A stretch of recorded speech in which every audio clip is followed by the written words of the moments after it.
Anna's Kitchen. இன்னைக்கு நம்ம பார்க்க போற ரெசிபி வந்து பரோட்டாவோட சூப்பரான காம்பினேஷன் சிக்கன் சால்னா. நம்ம இன்னைக்கு சிக்கன் சால்னா தான் செஞ்சு பார்க்க போறோம். அதுக்கு என்னென்ன தேவைன்னு நம்ம பார்த்துடலாமா? சால்னாக்கு முதல்ல சிக்கன் நான் எடுத்து வச்சிருக்கேன். சிக்கன் வந்து எப்பவுமே சால்னாக்கு கறியா இருக்க தேவையில்லை, எலும்பு தான் வேணும் நமக்கு. அப்பதான் அந்த சால்னால நல்ல ஃப்ளேவரும் அந்த சிக்கனோட ஸ்டாக்கு இறங்கும், டேஸ்ட் கிடைக்கும் நமக்கு. ஸோ அதனால நான் ஒரு 200 கிராம் 250 கிராம் வச்சுக்கோங்க. நல்ல எலும்பா பார்த்து எடுத்து வச்சிருக்கேன். சிக்கன் எடுத்து வச்சிருக்கேன். அதுக்கப்புறம் ஒரே ஒரு வெங்காயம், ஒரு தக்காளி, அரை முடி தேங்காயில பாதி தேங்காய் எடுத்து வச்சிருக்கேன். அப்புறம் தேங்காய் கூட சேர்த்து அரைக்கேன். ஒரு ஸ்பூன் சோம்பு, 2 ஏலக்காய், 4 முந்திரி, அப்புறம் ஒரு ஸ்பூன் கசகசா. கசகசா கம்பல்சரியா சேர்க்கணும். நம்ம அப்பதான் சால்னா ரொம்ப திக்னஸ் கொடுக்கும், டேஸ்டும் கொடுக்கும். அப்புறம் ஒரு கை கொத்தமல்லி, கொஞ்சம் கருவேப்பிலை, 2 ஸ்பூன் இஞ்சி பூண்டு பேஸ்ட், 3 பச்சை மிளகா, அப்புறம் கொஞ்சம் புதினா, 1/4 ஸ்பூன் மஞ்சள் தூள், 1 ஸ்பூன் மிளகாத்தூள், 1 ஸ்பூன் தனியாத்தூள், உப்பு, எண்ணெய். அப்புறம் கரம் மசாலா பொறுத்த வரைக்கும் இந்த சால்னாக்கு வந்துட்டு எப்பவுமே கரம் மசாலாக்கு வந்து சோம்பு, ஒரே ஒரு ஏலக்காய் போதும். ஏன்னா நம்ம ஏலக்காய் சேர்த்து அரைக்க போறோம். ஒரு சின்ன பட்டை, ஒரு அனாசி பூ, 4 கிராம்பு, ஒரு சின்ன ஜாதி பத்திரி, ஒரு சின்ன துண்டு, ஒரே ஒரு பிரியாணி இலை வச்சிருக்கேன். இந்த கடல் பாசி இருக்கு இல்லையா, கல்பாசின்னு சொல்லுவாங்க. இது வந்து ரொம்ப மெயினுங்க. இதுதான் அந்த வாசனை கொடுக்கும். நம்ம சால்னாக்கு நல்ல ஃப்ளேவர் கொடுக்க போகிறது இந்த கல்பாசி தான். ஸோ இது மெயின். இதெல்லாம் நம்ம தாளிக்கு எடுத்து வச்சிருக்கோம். அப்புறம் நம்ம ஒரு ஸ்பூன் கரம் மசாலா பொடி எடுத்துக்க போறோம். இது ஹோம்மேட் கரம் மசாலா. இப்போ வாங்க நம்ம எப்படி செய்யறதுன்னு பார்க்கலாம். சால்னா செய்யறதுக்கு இந்த மாதிரி குக்கர் எடுத்துக்கோங்க. குக்கர் ஹீட் பண்ணிட்டு 3 ஸ்பூன் ஆயில் சேர்த்துக்கோங்க. குக்கர்ல செஞ்சாதான் அந்த சிக்கன் வந்து நல்லா குக் ஆகி அந்த ஃப்ளேவர் நல்லா இறங்கும். இப்போ நம்ம ஸ்டார்ட் பண்ணலாம். எண்ணெய் சூடாயிடுச்சு. இப்போ நான் எடுத்து வச்சுக்க தாளிக்கு எடுத்து வச்சிருக்க ஸ்பைசஸ் எல்லாத்தையும் ஆட் பண்றேன்.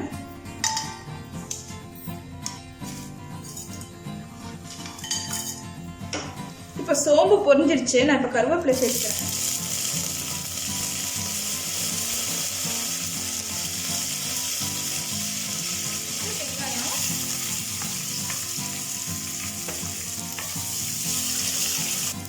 இப்போ வெங்காயம் லைட்டா வதங்கிடுச்சு.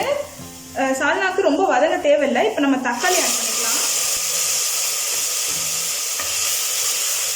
ரொம்ப வதங்க தேவையில்லை. நம்ம இஞ்சி பூண்டு சேர்க்கலாம்.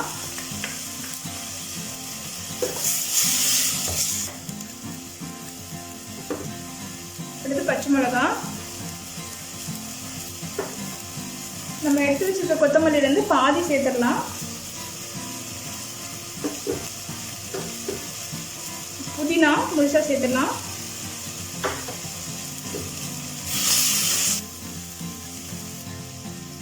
இப்போ நான் நம்ம கிரேவிக்கு தேவையான, சால்னாக்கு தேவையான உப்பு சேர்த்துடுறேன்.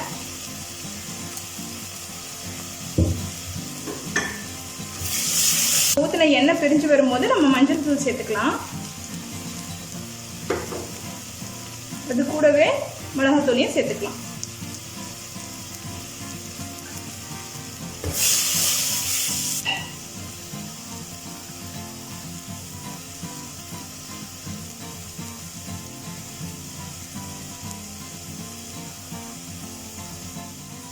இப்போ மிளகாத்தூளோட பச்சை வாசனை போயிடுச்சு. நம்ம தனியாத்தூளை சேர்த்துக்கலாம்.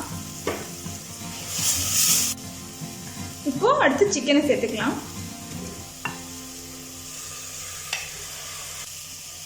இந்த சிக்கனை ஒரு 5 நிமிஷம் சிம்ல வச்சு நல்லா மிக்ஸ் பண்ணிட்டே இருங்க. அந்த உப்பு காரம் வந்து சிக்கன்ல நல்லா ஏறிடும். இப்போ நம்ம 5 நிமிஷம் சிக்கனை நல்லா வதக்கியாச்சு. இந்த ஸ்டேஜ்ல நம்ம தண்ணி ஆட் பண்ண போறோம்.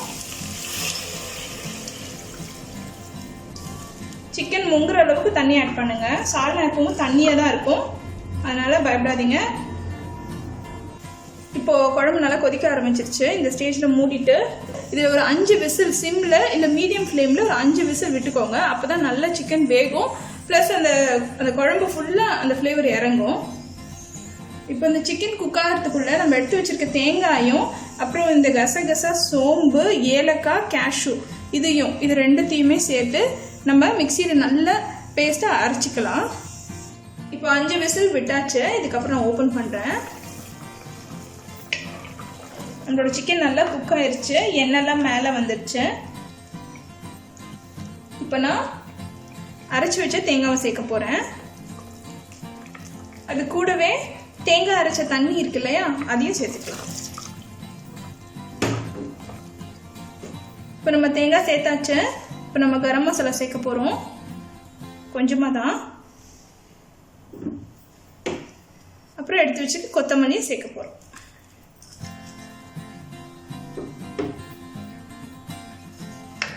இதை லைட்டாக மிக்ஸ் பண்ணி விட்டுருங்க. இப்போ நம்ம தேங்காய் எல்லாம் சேர்த்தாச்சு. தேங்காய் சேர்த்துட்டு ரொம்ப நேரம் குழம்பு கொதிக்கக்கூடாது. நம்ம இப்போ க்ளோஸ் பண்ணிவிட்டு ஒரு சிம்மில் 5 நிமிஷம் வச்சுட்டு அப்புறம் ஓப்பன் பண்ணி பார்க்கலாம். இப்போ பாருங்க வியூவர்ஸ், 5 மினிட்ஸ்க்கு அப்புறமா நான் ஓப்பன் பண்ணிட்டேன். எவ்வளோ சூப்பராக வந்திருக்கு நம்ம சால்னா. நம்ம ஊற்றின எண்ணெய்லாம் மேலே வந்துருச்சு. இப்போ பர்ஃபெக்டான கலரில் நல்ல ஸ்மெல்லோட சூப்பராக வந்திருக்கு. இப்போ நம்ம பிளேட்டிங் பண்ணால் வாங்க. ஓகே வியூவர்ஸ், நம்மளோட சிக்கன் சால்னா சூப்பராக ரெடி ஆயிடுச்சு. நான் பரோட்டாவோட ஃபில்லிங் பண்ணியிருக்கேன். இது பரோட்டா கூட மட்டும் இல்லை, சப்பாத்தி கூட பூரி கூடயும் ரொம்ப நல்ல சைட் டிஷ்ஷாக இருக்கும். கண்டிப்பாக வீட்டில் ட்ரை பண்ணி பாருங்கள். உங்களுக்கு என் வீடியோ பிடிச்சிருந்ததுன்னா கமெண்ட் பண்ணுங்கள், லைக் பண்ணுங்கள், ஷேர் பண்ணுங்கள். ஃபைனலாக சப்ஸ்கிரைப் பண்ணுங்கள். நீங்கள் சப்ஸ்கிரைப் பண்ணாதான் என்னோட வீடியோஸ் இமீடியட்டாக உங்களுக்கு ரீச் ஆகும். Stay connected with me. Thank you for வாட்சிங் மை வீடியோ. பாய்.